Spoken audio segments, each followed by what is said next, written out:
Voter তালিকা সংশোধনের বিরুদ্ধে এপিডিআর এর প্রতিবাদ সভা। কলকাতা বিশ্ববিদ্যালয়ের উল্টো দিকে কলেজ স্ট্রিটে শুক্রবার প্রতিবাদ সভায় বসলো এপিডিআর এর কলেজ স্ট্রিট শাখা। তাদের অভিযোগ, ভোটার তালিকা সংশোধনের আড়ালে গোপনে নাগরিকত্ব হরণের চক্রান্ত চলছে।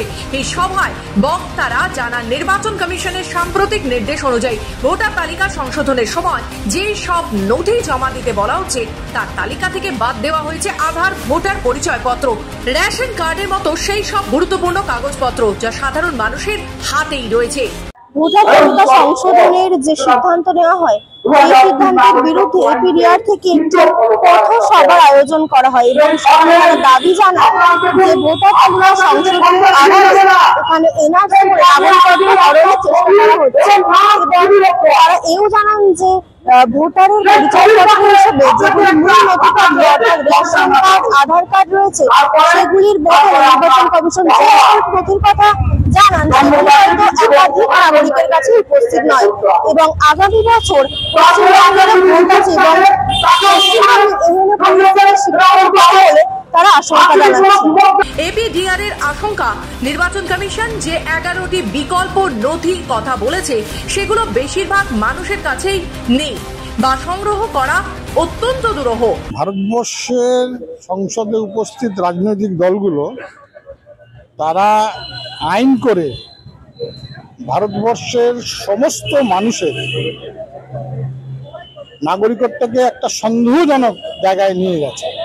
অর্থাৎ আজকে আমি আপনি থেকে শুরু করে উত্তরপ্রদেশ, বিহার, উড়িষ্যা, পশ্চিমবঙ্গ কেউই বলতে পারবে না আমি ভারতবর্ষের নাগরিক, অথচ এই ভারতবর্ষে আমরা 500 বছর ধরে আমাদের পূর্বপুরুষ থেকে আজ অব্দি আমরা বসবাস করছি।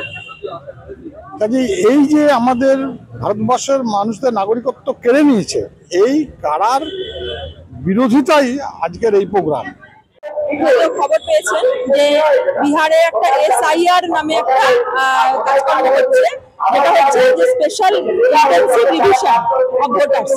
যে ভোটার এতদিন যারা ভোট দিয়ে নির্বাচিত করেছেন, যারা আজকে ক্ষমতায় আছে, তারা এখন বলছে যে যারা ভোট দিচ্ছে তাদেরকে নির্বাচিত করবো আমরা।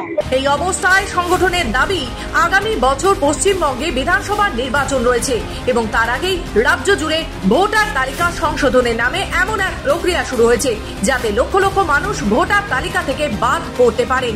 এই বাদ পড়া যে কেবল ভোটাধিকার খর্ব করবে তাই নয়, বরং পরবর্তীতে নাগরিকত্ব নিয়েও অনিশ্চয়তার দিকে ঠেলে দিতে পারে মানুষকে। আজকে 3টে বিষয় নিয়ে আমরা পথসভা করছি।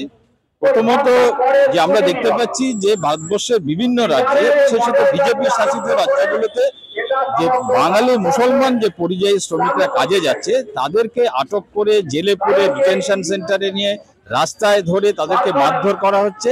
এই যে হেনস্থা করা হচ্ছে পরিযায়ী শ্রমিকদের, তার বিরুদ্ধে হচ্ছে আমাদের এই প্রতিবাদ সভা। ক্যামেরায় কোয়েলের সঙ্গে খবর বাংলা, কলকাতা।